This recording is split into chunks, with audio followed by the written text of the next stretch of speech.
မိသားစုကဘာလီမှာအရေးပါဆုံးစိတ်ပိုင်းတစ်ခုပျောက်ကွယ်သွားပြီးနောက်ပိုင်းအဖေနဲ့ကျမဖြည်းဖြည်းဝေးကွာလာခဲ့ပါတယ်ရှုပ်ပွားနေတဲ့အသုံးဆောင်တွေsecret ငွေတွေဒါတွေကအဖေရဲ့ကြရှုံမှုကိုသက်သေခံနေရပဲမဟုတ်လားဒါပေမဲ့ကျမကတော့ဘဝကိုအရှုံးမပေးနိုင်ပါဘူးတောက်ပတဲ့အနာဂတ်ကိုမျှော်မှန်းရင်ကြိုးစားမှုနဲ့ထိုက်တန်တဲ့အခွင့်အလမ်းတွေကိုလည်းကျမရခဲ့တယ်လေ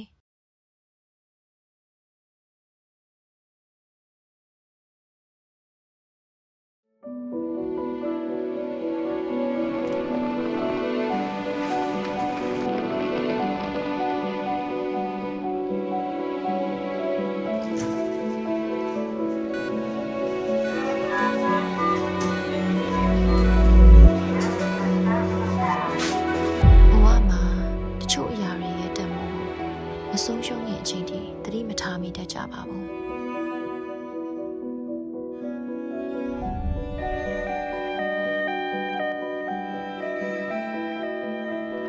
အပေါ်ရန်မချိုးသားမှုတွေရဲ့နောက်ွယ်မှာဘလောက်ဆိုရင်ပူပန်ခဲ့ရလဲဘလို့ပြည့်စုံဆောင်ရှောက်ခဲ့ရလဲဆိုတာကျမရုတ်တရက်နားလည်ခဲ့ရတယ်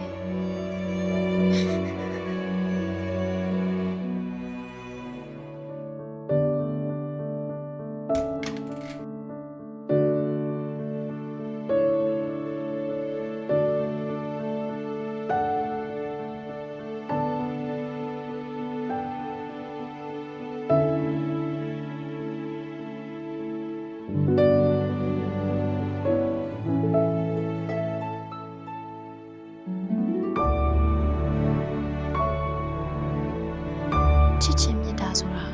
ဖုံးကွယ်ထားဖို့မှမဟုတ်တာပဲအခုလဲချစ်ချင်းမြတ်တာကိုပြသဖို့ရအချိန်မနှောင်းသေးပါဘူးနော်